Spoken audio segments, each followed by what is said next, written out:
Hello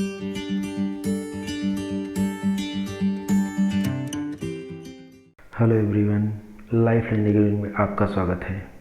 आज दिनांक 6 जून 2020 के करंट अफेयर्स की बात करें तो इसमें फर्स्ट पॉइंट हमने लिया है Kohala hydro power project. Kohala hydro power project, इसके अंतर्गत देखते हैं क्या है। पाकिस्तान अधिकृत कश्मीर में कोहला पनबिजली परियोजना को लागू करने के लिए चीन और पाकिस्तान के बीच एक समझौते पर हस्ताक्षर किए गए हैं। देखिए, कोहला हाइड्रो पावर प्रोजेक्ट है पाकिस्तान अधिकृत कश्मीर, जिसे आप शॉर्ट में POK कहते हैं, के क्षेत्र में कोहला पनबिजली परियोजना को लागू करने के लिए किसके बीच हस्ताक्षर किए गए हैं? चीन और पाकिस्तान के बीच हस्ताक्षर किए गए हैं। यह परियोजना चीन पाकिस्तान आर्थिक गलियारे के तहत कार्यान्वित की जा रही है। जो परियोजना है वो चीन और पाकिस्तान के बीच की जा रही है। अगर क्वेश्चन क्या बनेगा कि चीन और पाकिस्तान आर्थिक गलियारे के बीच कौन सी परियोजना स्टार्ट की गई, तो यह कोहला हाइड्रो पावर प्रोजेक्ट, या क्वेश्चन बने कोहला हाइड्रो पावर प्रोजेक्ट किस किस देश के बीच चल रहा है, तो चीन और पाकिस्तान के बीच चल रहा है। ये किस स्थान पर चल रहा है, तो पाक ऑक्युपाइड कश्मीर में चल रहा है। फिर अगर मुख्य बिंदु की बात करें, इसकी खास बातें क्या हैं। चीन पाकिस्तान आर्थिक गलियारे के तहत चीन पाकिस्तान के कब्जे वाले कश्मीर में कोहला पनबिजली परियोजना स्थापित कर रहा है। देखिए, POK में कर रहा है ना, जिसे पाकिस्तान कब्जे वाला कश्मीर या पाक ऑक्युपाइड कश्मीर कहा जाता है। इस परियोजना को कार्यान्वित करने के लिए ट्राईपार्टाइज गोर्जेस कॉरपोरेशन कंपनी का नाम है, private power and infrastructure board और पाक अधिकृत कश्मीर के प्राधिकरणों के बीच एक त्रिपक्षीय समझौते पर हस्ताक्षर किए गए हैं। अब परियोजना के बारे में थोड़ी जानकारी ले लेते हैं, कहाँ पर सिचुएटेड है। यह परियोजना झेलम नदी पर निर्मित की जाएगी। कहाँ पर बनाई जाएगी? झेलम नदी पर। अगर कहा जाए, क्वेश्चन बने कोहला हाइड्रो पावर प्रोजेक्ट कहाँ पर या किस नदी पर बन रही है, तो कौन सी नदी पर बन रही है? झेलम नदी पर। इसका उद्देश्य पाकिस्तान को 5 बिलियन यूनिट स्वच्छ हाइड्रो इलेक्ट्रिक पावर प्रदान करना है। पूछा जाए कोहला हाइड्रो पावर प्रोजेक्ट से कितनी यूनिट बिजली उत्पन्न हो रही, तो 5 बिलियन यूनिट। फिर क्या करें, यह परियोजना स्वच्छ ऊर्जा के लिए जलवायु परिवर्तन और संयुक्त राष्ट्र फ्रेमवर्क सम्मेलन में कार्बन क्रेडिट अर्जित करेगी। बेशक प्रदूषण मुक्त होगा क्योंकि जल से उत्पन्न किया जा रहा है। अब अगर भारत के रुख की बात किया जाए, भारत इसके लिए क्या कह रहा है, भारत का अपना रवैया क्या है इसके लिए। भारत ने पहले गिलगित बिल्टिस्तान में बांध बनाने की पाकिस्तान की योजना का विरोध किया था। जो भारत था पहले गिलगित और बाल्टिस्तान के बीच जो ये बांध बन रहा है उसको बनाने के लिए क्या किया था? विरोध किया था। साथ ही भारत का कहना है कि पाकिस्तान के अवैध कब्जे वाले क्षेत्रों में परियोजनाएं उचित नहीं है। चूँकि पाकिस्तान ने अवैध कब्जा कर रखा है POK पर, इसीलिए उस पर कोई भी योजना चलना ठीक नहीं है। झेलम नदी की बात किया जाए, झेलम नदी के बारे में क्या है? पंजाब की 5 नदियों में से सबसे पश्चिमी नदी है और यह सिंध की एक सहायक नदी है। नेक्स्ट पॉइंट की बात किया जाए तो विश्व स्वास्थ्य संगठन ने हाइड्रोक्सी क्लोरोक्वीन अध्ययन फिर से शुरू किया है। याद कीजिए, अपने पिछले वीडियो लेक्चर्स में हमने बात किया था कि हाइड्रोक्सी क्लोरोक्वीन पर WHO ने बैन लगा दिया था, विश्व स्वास्थ्य संगठन WHO, लेकिन उन्होंने फिर से अध्ययन उस पर प्रारंभ कर दिया। क्यों किया, कैसे किया, इसके बारे में समझते हैं। 4 जून 2020 को विश्व स्वास्थ्य संगठन ने यह पता लगाने पर अपने दैनिक निदानों परीक्षणों को फिर से शुरू किया कि क्या कोविड-19 के उपचार में हाइड्रोक्सी क्लोरोक्वीन दवा प्रभावी है। ये फिर से कर रहे हैं कि क्या ये जो HCQ है वो प्रभावी है। और मुख्य बिंदु क्या है, मलेरिया दवा HCQ पर नैदानिक परीक्षण पहले विश्व स्वास्थ्य संगठन द्वारा प्रभावकारिता की चिंताओं के चलते रोक लगा दिया था कि उसका कोई खास इफेक्ट नहीं होगा। इसी रीजन से रोक लगाया था, लेकिन फिर से प्रारंभ कर दिया है। ये इंडिया के लिए बेहतर होगा क्योंकि HCQ की मात्रा यहाँ बहुत ज़्यादा है। अगर कोविड-19 के इलाज में यह कारगर साबित होती है तो यहाँ से एक्सपोर्ट होगा, जिससे कि हमें अच्छी खासी जो इंडिया है, इंडिया को आमदनी मिल सकती है। फिर देखिए, नेक्स्ट पॉइंट की बात किया जाए तो केंद्रीय मंत्रिमंडल ने फार्माकोपिया आयोग की फिर से स्थापना की मंजूरी दी। देखिए, आयोग का नाम ध्यान दीजिएगा, फार्माकोपिया आयोग। फिर देखिए, इसमें एक पिक हमने लिया है, अब ध्यान दीजिए।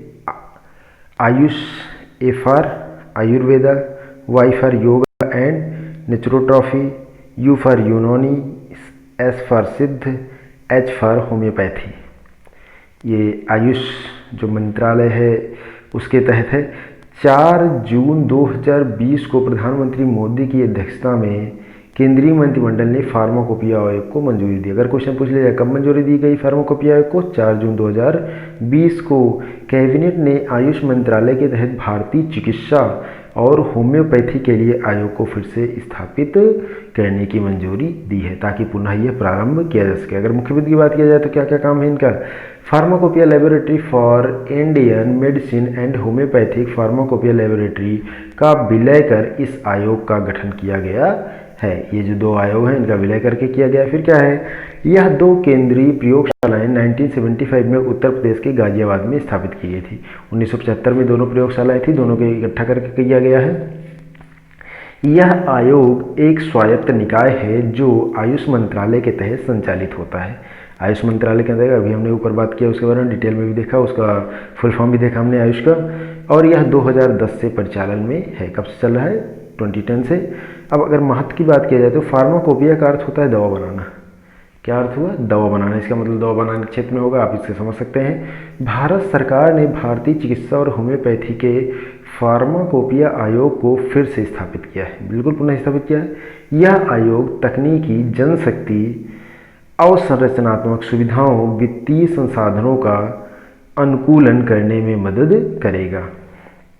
नेक्स्ट पॉइंट की अगर बात किया जाए तो विश्व बैंक ने वैश्विक आर्थिक संभावना रिपोर्ट 2020 जारी की है।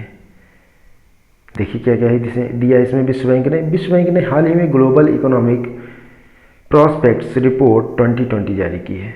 इस रिपोर्ट में देशों पर कोविड-19 के प्रभाव पर प्रकाश डाला गया है। जो कोविड-19 का इफेक्ट पड़ रहा है कंट्रीज पर, उस पर प्रभाव डाला गया है। क्या क्या है मुख्य बिंदु आगे हम देख रहे हैं डिटेल में इसके बारे में। इस रिपोर्ट में कहा गया है कि उभरते हुए बाजार और विकासशील अर्थव्यवस्थाएं अत्यधिक असुरक्षित हैं। जो विकासशील कंट्रीज हैं और जो नए नए बाजार हो रहे हैं वो असुरक्षित हो रहे हैं। वे स्वास्थ्य संकट, प्रतिबंध, पर्यटन, गिरते व्यापार, पूंजी के बहिर्वाह और कमोडिटी की कीमतों का सामना कर रहे हैं। इस रिपोर्ट के अनुसार इन देशों में 3 से 8% उत्पादन में नुकसान होने की उम्मीद है। देखिए उत्पादन में कितना कमी हो रहा है? 3 से 8% बहुत ज़्यादा कमी हो रही है। और उनकी फिर क्या है? इस वर्ष कोविड-19 के कारण लगभग 60 मिलियन लोगों को अत्यधिक गरीबी की ओर ढकेला जा सकता है। 60 मिलियन लोग अत्यधिक गरीबी की ओर जा सकते हैं। किसकी वजह से? कोविड-19 की वजह से। मंदी के कारण वित्तीय संकट प्रभावित उत्पादन को लगभग 8% कम कर देगा। उत्पादन कितना कम हो रहा है? 8%, जिससे कि बहुत ज़्यादा नुकसान होने वाला है। अनुशंसाएं अब जो विश्व बैंक है उसने क्या क्या अनुशंसा की है कि आप क्या क्या करें या कोई कंट्री क्या क्या करे, तो इसके लिए देखिए यह रिपोर्ट बेहतर नीति विकल्प बनाने का सुझाव देती है कि आप जो नीति बनाएं वो बेहतर बनाएं। फिर उसके बाद इसमें अधिक ऋण पारदर्शिता, नकदी सुरक्षा का विस्तार और डिजिटल कनेक्टिविटी में तेज प्रगति शामिल है। इसको तीव्रता से करना चाहिए। फिर क्या है? स्वास्थ्य आपात स्थितियों को संबोधित करने के साथ साथ दीर्घकालिक बढ़ावा देने की नीतियों पर भी विचार किया जाना चाहिए। इसके बाद क्या है? इसमें व्यवसाय के लिए माहौल में सुधार, शिक्षा परिणामों में वृद्धि और शासन में सुधार शामिल है। ये सारे परिवर्तन होने चाहिए। 5 जून को विश्व पर्यावरण दिवस मनाया गया है। अब इसमें देखिए क्या है इसका मतलब, विश्व पर्यावरण दिवस कब मनाया जाता है? 5 जून को मनाया जाता है। प्रत्येक वर्ष 5 जून को वैश्विक स्तर पर विश्व पर्यावरण दिवस मनाया जाता है। कितनी तारीख को मनाया जाता है? 5 जून को मनाया जाता है। लोगों को पर्यावरण की सुरक्षा हेतु जागरूक करने के लिए यह दिवस मनाया जाता है कि लोग जो पर्यावरण के प्रति लापरवाही करते हैं उसमें जागरूकता फैले। फिर क्या है? 2020 का विषय सेलिब्रेट बायोडाइवर्सिटी। बायोडाइवर्सिटी जैव विविधता को सेलिब्रेट करने के लिए था। उसका विषय देखिए सेलिब्रेट बायोडाइवर्सिटी। मुख्य बिंदु की बात किया जाए तो 1974 में से इस दिन को दुनिया भर में मनाने की शुरुआत की गई थी। इसके द्वारा विभिन्न पर्यावरणीय मुद्दों जैसे समुद्री प्रदूषण, जनसंख्या विस्फोट, ग्लोबल वार्मिंग, सतत उपभोग तथा वन्य जीव अपराधों के बारे में जागरूकता फैलाने का कार्य किया जाता है। इस दिवस को विश्व भर में 143 देशों द्वारा प्रतिवर्ष मनाया जाता है। लगभग कितनी कंट्रीज पार्टिसिपेट करती हैं? 143।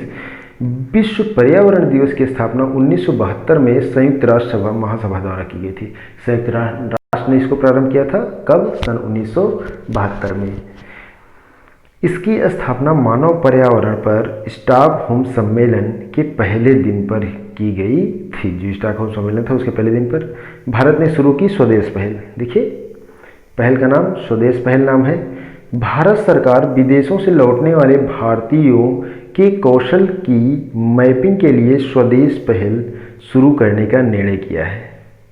अब स्वदेश पहल क्या है? स्वदेश का पूर्ण रूप skilled workers arrival database for employment support है। फुल फॉर्म जरूर ध्यान देंगे। और अगर खास बातों की बात की जाए स्वदेश में क्या क्या है, वंदे मिशन के तहत स्वदेश पहल शुरू की गई है। इस पहल का उद्देश्य विदेशों से लौटने वाले भारतीयों के डेटाबेस को उनके कौशल और अनुभव के आधार पर तैयार करना है। जो विदेश में रहते हैं भारतीय, वो जब भारत में लौट रहे हैं तो वो क्या करते हैं, कैसे करते हैं, उन्हें कितना एक्सपीरियंस है, इन सब का डेटा तैयार किया जाएगा। फिर क्या है? उसके पश्चात डेटाबेस का उपयोग विदेशी कंपनियों और भारतीय कंपनियों की आवश्यकता को पूरा करने के लिए किया जाएगा। अगर कोई भारतीय कंपनी में उस तरीके के डेटाबेस की नीड है तब उनको वो प्रोवाइड कराया जाएगा, ताकि जो स्किल है हमारे यहाँ की वो हमारे यहाँ ही रहे और स्वरोजगार मिल सके। भारत सरकार ने आयात में कटौती करने के लिए 10 क्षेत्रों की पहचान की, ताकि आयात में क्या हो सके? कमी हो सके। 10 क्षेत्र कौन से उसके बारे में देखेंगे और इससे क्या फ़ायदा होने वाला है उसके बारे में भी हम देखेंगे। 3 जून 2020 को उद्योग और आंतरिक व्यापार संवर्धन विभाग ने 10 क्षेत्रों की पहचान की जहां आयात में कटौती की जानी है। इसमें कपड़ा, गहने, मोबाइल, रत्न, फार्मास्यूटिकल, इलेक्ट्रॉनिक्स, मशीनरी आदि शामिल है। इन सब के आयात में कटौती। आयात में कटौती मतलब जो बाहर से मंगाते हैं, ये खरीद जो इंडिया करता है वो खरीद कम करेगा और अपने ही देश में इंडिया में ही उसे बनाने की कोशिश की जाएगी। इंडिया में ही ज़्यादा से ज़्यादा मात्रा में बनेगा। उद्देश्य क्या है इसका, ये समझिए। सरकार ने घरेलू स्तर पर बने उत्पादों की गुणवत्ता को लक्षित करने के लिए आयात में कटौती करने का निर्णय किया। हमने बताया जैसा कि घरेलू स्तर पर ही जो उत्पाद बने उनकी गुणवत्ता में सुधार हो और लोग उसी का यूज़ करें, इसी के ध्यान में रखते हुए निर्णय लिया गया है। साथ ही भारत गुणवत्ता नियंत्रण बढ़ाने पर भी ध्यान केंद्रित करेगा। बेशक क्वालिटी बेहतर होगी तभी जो कस्टमर हैं वो उसकी ओर अट्रैक्ट होंगे, तो गुणवत्ता को भी बढ़ाएगा। फिर देखिए नेक्स्ट पॉइंट क्या है। ग्रामीण विकास मंत्री की अध्यक्षता में केंद्रीय रोजगार गारंटी परिषद की बैठक आयोजित की गई। इसमें देखिए 2 जून 2020 को केंद्रीय ग्रामीण विकास मंत्री श्री नरेंद्र सिंह तोमर ने केंद्रीय रोजगार गारंटी परिषद की 21वीं बैठक की अध्यक्षता की। कब किया? 2 जून 2020 को। किसने किया? केंद्रीय ग्रामीण विकास मंत्री। नाम क्या है? श्री नरेंद्र सिंह तोमर जी।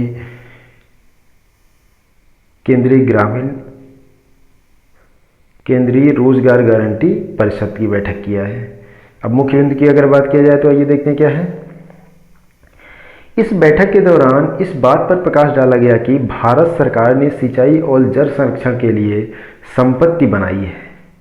इसके अलावा मनरेगा के तहत कृषि की मदद के लिए व्यक्तिगत संपत्ति बनाई गई है। कोविड-19 के दौरान मनरेगा को सर्वाधिक धनराशि आवंटित की गई थी। भारत सरकार ने यह लगभग 61,500 करोड़ रुपए आवंटित किए हैं। साथ ही आत्मनिर्भर भारत अभियान तहत 40,000 करोड़ रुपए की अतिरिक्त राशि भी आवंटित की गई है। आप इसके पुराने वीडियो लेक्चर्स में इसके बारे में काफ़ी डिटेल में आप देख चुके हैं। अगर नहीं देखे हैं तो आप इस वीडियो के डिस्क्रिप्शन में जाकर के लिंक पर क्लिक करके देख सकते हैं। अब कुछ छोटे छोटे पॉइंट्स हमने लिए हैं, आइए देखते हैं। राष्ट्रीय करंट अफेयर्स की बात करें तो इसमें फर्स्ट पॉइंट हमने लिया है, प्रधानमंत्री नरेंद्र मोदी और उनके ऑस्ट्रेलियाई समकक्ष स्कॉट मॉरिसन ने ऑनलाइन शिखर सम्मेलन में हिस्सा लिया। याद कीजिए, ऑस्ट्रेलिया के प्रधानमंत्री और भारत के प्रधानमंत्री नरेंद्र मोदी जी ने अभी सम्मेलन किया है, आपस में बैठक की है, जो कि ऑनलाइन था क्योंकि वो आने वाले थे, लेकिन कोविड-19 के तहत नहीं है। पिछले वीडियो लेक्चर में हमने डिटेल में बात किया है इसमें क्या क्या सिग्नेचर किए हैं, कैसे किए हैं। फिर भी इसमें नेक्स्ट पॉइंट में थोड़ा सा दे रखा है। अब देखिए, भारत और ऑस्ट्रेलिया ने mutual logistic support program MLSA पर हस्ताक्षर किए हैं। यह समझौता दोनों देशों की सेनाओं को एक दूसरे के ठिकानों का उपयोग करने की अनुमति देगा। इससे क्या होगा, जो सेनाएं हैं भारत ऑस्ट्रेलिया के स्थान का यूज कर सकेगी और ऑस्ट्रेलिया भारत के सेना के स्थान का यूज कर सकेंगे। फिर नेक्स्ट पॉइंट की अगर बात किया जाए तो ब्रिटेन द्वारा आयोजित वर्चुअल ग्लोबल वैक्सीन समिट में भारत ने अंतर्राष्ट्रीय वैक्सीन गठबंधन GAVI को $15 मिलियन देने की घोषणा की है। भारत ने इतना देने की घोषणा की है। ये किसको देने की घोषणा की? ब्रिटेन में जो आयोजित हुआ है वर्चुअल ग्लोबल वैक्सीन समिट में, अंतर्राष्ट्रीय वैक्सीन गठबंधन को। फिर नेक्स्ट पॉइंट की बात की जाए, 8 साल में अवैध शिकार और अन्य कारणों से देश में 750 बाघों की मौत हो चुकी है। 8 साल के अंतर्गत हुआ है। ये किसका डेटा है? राष्ट्रीय बाघ संरक्षण प्राधिकरण, शॉर्ट फॉर्म NTCA। फिर नेक्स्ट पॉइंट की बात किया जाए तो मानव संसाधन विकास मंत्रालय और हाउसिंग एंड अर्बन अफेयर्स मंत्रालय ने संयुक्त रूप से देश भर में ULV शहरी स्थानीय निकाय के साथ TULIP the urban learning internship program launch किया है। पिछले वीडियो में हमने इसके बारे में डिटेल में बताया है, आप उसमें डिस्क्रिप्शन में जाकर देख सकते हैं। फिर नेक्स्ट पॉइंट की बात की जाए, कोविड-19 लॉकडाउन, आंध्र प्रदेश सरकार ने 2,62,000 ऑटो कैब ड्राइवरों को YSR वाहन मित्र योजना के तहत 10,000 रुपये प्रदान किया। बहुत ही बड़ी बात है, ये आंध्र प्रदेश सरकार ने किया है। जितने भी वहाँ ऑटो कैब ड्राइवर थे उनको सबके लिए 10,000 रुपये दिया है। कौन सी योजना? वाहन मित्र योजना। योजना ध्यान दीजिए, नाम है वाहन मित्र योजना। नेक्स्ट पॉइंट की बात किया जाए तो गृह मंत्रालय ने 2,550 विदेशी तबलीगी जमात के सदस्यों को ब्लैक लिस्ट कर दिया है। जितने तबलीगी जमात में आए हुए लोग थे, कोविड-19 को फैलाने में उनका काफ़ी बड़ा योगदान था, जो कि बहुत ही आप कह सकते हैं ये हमारे देश के लिए बहुत ही नुकसानदायक रहा। इससे कोविड-19 काफ़ी तेज़ी से फैला है, तो उनको बैन कर दिया है, ब्लैक लिस्ट कर दिया है। 10 साल के लिए भारत में प्रवेश पर प्रतिबंध लग गया, वो 10 साल तक भारत नहीं आ सकेंगे। नेक्स्ट पॉइंट की बात किया जाए तो बॉलीवुड निर्देशक पटकथा लेखक बास चटर्जी का निधन हो गया है। बॉलीवुड के निर्देशक थे और लेखक भी थे। नेक्स्ट पॉइंट, ब्रिजेंद्र नवनीत को जिनेवा में विश्व व्यापार संगठन में भारत के राजदूत और अस्थायी प्रतिनिधि के रूप में नियुक्त किया गया है। नाम क्या है? ब्रिजेंद्र नवनीत। ध्यान दीजिएगा, विश्व व्यापार संगठन कहाँ स्थित है? अगर हेड ऑफिस की बात करें जिनेवा में स्थित है। आप पॉइंट में छोटे छोटे पॉइंट के अंदर जो पॉइंट बनते हैं क्वेश्चन इन जनरल में वहीं से बनता है। आप ध्यान से देखिए, समझिए कि क्वेश्चन कहाँ से पुटअप हो सकता है। फिलहाल हम बीच बीच में बताते चलते हैं आपको। आर्थिक करंट अफेयर्स की बात किया जाए तो जुलाई 2018-2019 के बीच भारत में बेरोजगारी की दर गिरकर 5.8% हो गई है। एनुअल पीरियोडिक लेबर फोर्स का सर्वे है ये। कितना हो गई? 5.8%। ये कोविड-19 को चलते हुए धीरे धीरे बढ़ती जा रही है। नेक्स्ट पॉइंट, RBI द्वारा विभिन्न भुगतान प्रणालियों के माध्यम से लेन देन की मात्रा और मूल्य दैनिक डेटा प्रकाशित करेगा। ये RBI का निर्णय है। नेक्स्ट पॉइंट की बात की जाए, गेल इंडिया लिमिटेड और EESL ने ट्राई जनरेशन परियोजनाओं के संयुक्त विकास के लिए समझौते ज्ञापन पर हस्ताक्षर किए हैं। और अगर अगला पॉइंट देखा जाए तो उदय कोटक में 2020-21 के लिए CII के अध्यक्ष रूप में नियुक्त किया। जो उदय कोटक हैं उनको नियुक्त किया गया है CII के अध्यक्ष रूप में 2020 और 21 के लिए। अंतर्राष्ट्रीय करंट अफेयर्स की बात करें तो अफ्रीकी अमेरिकी जॉर्ज फ्लॉयड की हिरासत में हत्या के बाद नस्लवाद के खिलाफ लड़ने के लिए गूगल ने $37 मिलियन देने की प्रतिबद्धता व्यक्त की है। जो गूगल है, कंपनी है, वो $37 मिलियन अमेरिकी सरकार को देगी ताकि जो वहाँ नस्लवाद की लड़ाई हो रही है उसमें मदद उसके लड़ने के लिए, उसके खिलाफ लड़ने के लिए हो रही है। नेक्स्ट पॉइंट, हांगकांग की विधायिका ने चीनी राष्ट्रगान के अपमान को गैर कानूनी करार देने के लिए विधायक की मंजूरी दी। जो हांगकांग है उस पर चीन का अवैध कब्जा है, तो जो हांगकांग में वहाँ की जो विधायिका है उसने चीनी राष्ट्रगान को, अगर चीनी राष्ट्रगान का कोई अपमान करता है तो वो क्या होगा? गैर कानूनी होगा और तुरंत उसे, उस व्यक्ति को जेल में डाल दिया जाएगा। इस विधायक के लिए मंजूरी दे दी गई है। हालांकि इसका विरोध बहुत ज़्यादा हो रहा था, लेकिन फिर भी विधायक को पास करा दिया गया है। नेक्स्ट पॉइंट, 4 जून को international day of innocent child victims of aggression मनाया गया। 4 जून के लिए ये international day of innocent child victims of aggression मनाया गया है। आज के वीडियो में इतना ही। अगर आपको वीडियो पसंद आए तो चैनल को सब्सक्राइब करें, बेल आइकन की बटन दबाएं। धन्यवाद।